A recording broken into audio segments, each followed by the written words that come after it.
Поговорим о том, зачем люди женятся.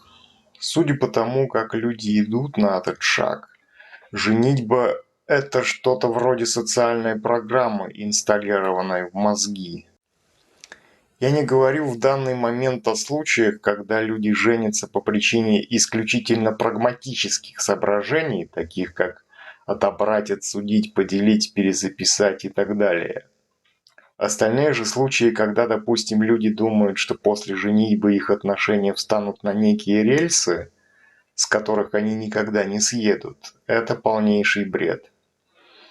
Женитьба не несет в себе никакой ценности как таковая, за исключением, как я уже писал выше, случаев с намерением заполучить чьи-нибудь материальные блага. Почему я считаю, что брак– это узаконенная проституция? На самом деле, так называемый брак– это узаконенное право ходить не только налево, но и направо, и вообще во все стороны, которые только могут быть. По крайней мере, в контексте современного мира брак выгоден для государственной и банковской системы, так как это замужнее или женатое существо как минимум никуда не смоется, наберет кредитов. То есть с позиции здравого смысла никаких разумных доводов в пользу так называемого брака нет. Если ты, конечно же, не представляешь саму систему. Для самодостаточной личности брак не имеет никакого смысла. Стремление оформить межполовые отношения возникает под давлением социальных факторов, когда человек, допустим, стремится обрести тем самым ощущение большей стабильности, определенности в жизни. Но если нет прагматического смысла брака, то он абсолютно бессмыслен. Человек таким образом запрограммирован, чтобы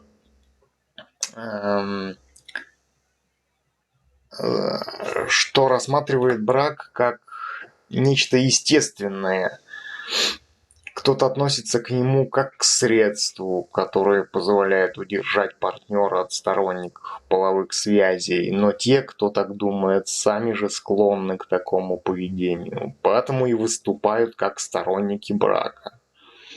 Просто в данном случае приверженец так называемого брака, как способа ухода удержать партнера, стремится в этом союзе узурпировать самому право вступать в половую связь со всем, что движется и не движется. Как видите, ничего лишнего, сплошная романтика. Брак– это игра по правилам системы.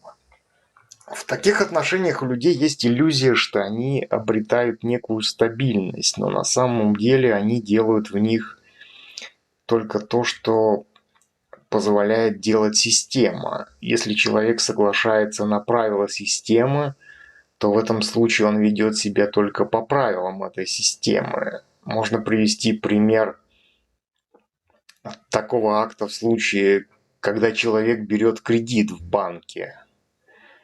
Кстати, по этой теме у меня записано отдельное видео по теме кредитов, можете посмотреть. Так вот, идиот, желающий приобрести себе телефон последней модели, чтобы покрасоваться им перед своим окружением, идет в банк и берет кредит для покупки этого телефона, поскольку ему придется значительное время поголодать. Этот идиот думает, что после покупки этого телефона в кредит он станет выглядеть современным и, как это принято сейчас говорить, успешным. Хотя современная промышленная индустрия просто продала этому несчастному образ, ради популяризации которого она и действует. То же самое происходит с теми, кто покупает более дорогие вещи.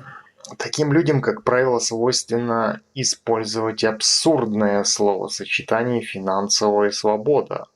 Это все равно, что опуститься с головой под воду на несколько часов и заявить при этом о своей свободе от кислородного баллона, без которого невозможно провести столько времени, будучи погруженным под воду.